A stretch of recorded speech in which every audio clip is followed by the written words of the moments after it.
मंडळी, मी कवयित्री देवकन्या कांबळे गायकवाड आणि मी आज आपल्यासमोर एक कविता घेऊन आली आहे. त्या कवितेचं नाव आहे देश विकलाय आमच्या मामानं. तुम्हाला कळलंच असेल की ही कशावर आधारित कविता आहे. समझने वाले को इशारा काफ़ी है. तर मी माझी कविता सादर करत आहे.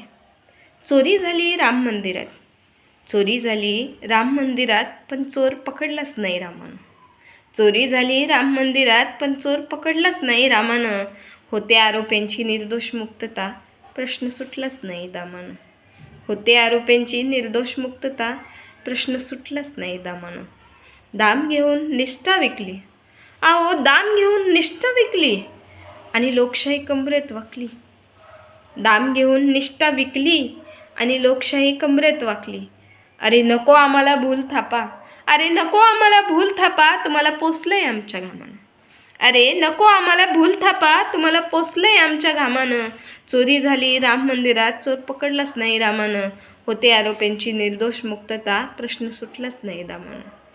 शेवटी पैसा काय त्या कागदाच्या नोटाच की, शेवटी पैसा काय त्या कागदाच्या नोटाच की, निष्ठेची किंमत आहे का त्याला.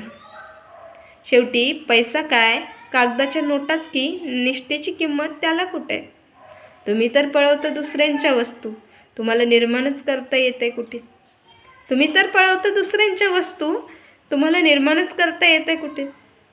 आहो फीस भरून वकिलाची, आहो फीस भरून वकिलाची, अवस्था झाली फकीराची. फीस भरून वकिलाची, अवस्था झाली फकीराची. न्यायाधीश विकले गेले, न्यायाधीश विकले गेले, इथं शेतकरी थकलाय शेतात कामानं.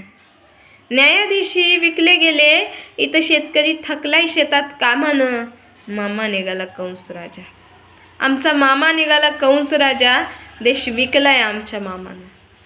आमचा मामा निघाला कंस राजा, देश विकलाय आमच्या मामानं. चोरी झाली राम मंदिरात, चोर पकडलाच नाही रामानं. होते आरोपींची निर्दोष मुक्तता, प्रश्न सुटलाच नाही दामानं. धन्यवाद. कविता आवडली असल्यास लाईक, कमेंट आणि सिक्रेट सुपरस्टार एका गृहिणीचा आवाज या चॅनलला नक्की सबस्क्राईब करा, जेणेकरून तुम्हाला अशाच नवनवीन कविता ऐकावयास मिळतील. आणि तुमच्या कमेंटनं मला एक नवीन कविता तयार करायची प्रेरणा मिळेल. धन्यवाद. पुन्हा भेटूया या चॅनलवर. सिक्रेट सुपरस्टार एका गृहिणीचा आवाज. धन्यवाद.